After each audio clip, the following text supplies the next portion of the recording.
नमस्ते दोस्तों। आज हम बात करेंगे गांव में एक बूढ़ी माए की सत्य घटना पे। एक गांव में एक बूढ़ी माए रहती थी। माए का आगे पीछे कोई नहीं था, इसलिए बूढ़ी माए बिचारी अकेली रहती थी। एक दिन उस गांव में एक साधु आया। बूढ़ी माई ने साधु का बहुत ही प्रेम पूर्वक आदर सत्कार किया।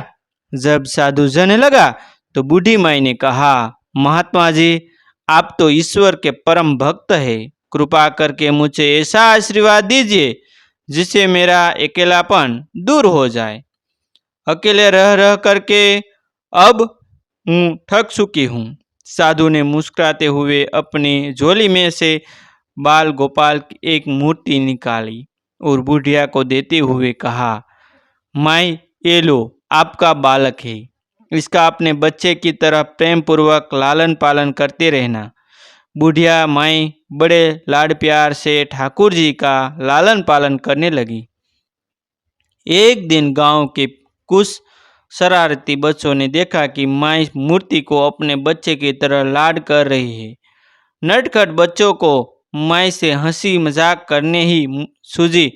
उन्होंने माई से कहा, अरे मियाँ, सुन, आज गांव में जंगल से एक भेड़िया घुस आया है जो छोटे बच्चे को उठाकर ले जाता है और मारकर खा जाता है। तू अपने लाल का ख्याल रखना, कहीं भेड़िया इसे उठाकर न ले जाए। बुढ़िया माई ने अपने बाल गोपाल को उसी समय कुटिया में विराजमान किया और स्वयं लाठी चढ़ी लेकर दरवाजे पर पहरा लगाने के लिए बैठ गई। वो अपने लाल को भेड़ियों से बचाने के लिए बुढ़िया माई भूखी प्यासी दरवाजे पर पहरा देती रही।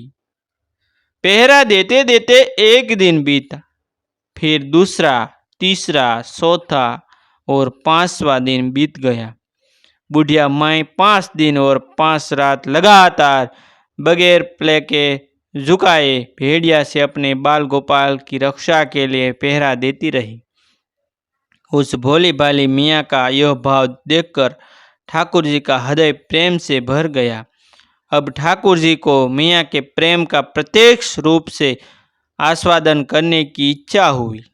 भगवान बहुत ही सुंदर रूप धारण कर वस्त्र भूषणों से सुसज्जित होकर माई के पास आए। ठाकुर जी के पाँव की आहट पाकर माई डर गई कि कहीं दुष्ट भेड़िया तो नहीं आ गया मेरे लाल को उठाने। माई ने लाठी उठाई और भेड़ियों को भगाने के लिए उठ खड़ी हुई। तब श्याम सुंदर ने कहा, मियाँ, मैं ही हूँ, मैं तेरा वही बालक हूँ जिसकी तुम रक्षा करते हो। माई ने कहा, क्या? चल हट, तेरे जैसे बहुत देखा है, तेरे जैसे सैकड़ों अपने लाल पर निछावर कर दूं। अब ऐसे मत कहियो, चल भाग जा यहाँ से। ठाकुर जी मियाँ के इस भाव और एक निष्ठा को देखकर बहुत ज्यादा प्रसन्न हो गए हो। ठाकुर जी मियाँ से बोले, अरे मेरी भोली मैया, मैं त्रिकोलनाथ त्रिलोकीनाथ भगवान हूँ, मुझसे जो चाहे वर मांग ले, मैं तेरी भक्ति से प्रसन्न हूँ। बुढ़िया माई ने कहा, अच्छा, आप भगवान हो, मैं आपको 100 प्रणाम करती हूँ। कृपा कर मुझे यह वरदान दीजिए कि मेरे प्राण प्यारे लाल को भेड़िया न ले जाए। अब ठाकुर जी और ज़्यादा प्रसन्न होते हुए बोले, तो चले मैया, मैं तेरे लाल को और तुझे अपने निज धाम लिए चलाता हूँ, वहाँ भेड़ियों को कोई भय नहीं है। इस तरह प्रभु बुढ़िया माई को अपने निज धाम ले गए। दोस्तों, भगवान को पाने का सबसे सरल मार्ग है भगवान को प्रेम करो, निष्काम प्रेम जैसे बुढ़िया माई ने किया। इस कहानी से शिक्षा मिलती है कि हमें अपने अंदर बैठी ईश्वरीय अंश की काम, क्रोध, लोभ, मोह और अहंकार रूपी भेड़ियों से रक्षा करनी चाहिए। जब हम पूरी तरह से तन्मय होकर अपनी पवित्रता और शांति की रक्षा करते हैं तो एक न एक दिन ईश्वर हमें दर्शन जरूर देते हैं और ऐसे नए जीवन उपयोगी वीडियो देखने के लिए हमारा चैनल आप सब्सक्राइब कर लीजिए। जो आपको जीवन में कुछ नया करने के लिए हमारा चैनल आपको अवश्य प्रेरित करता रहेगा।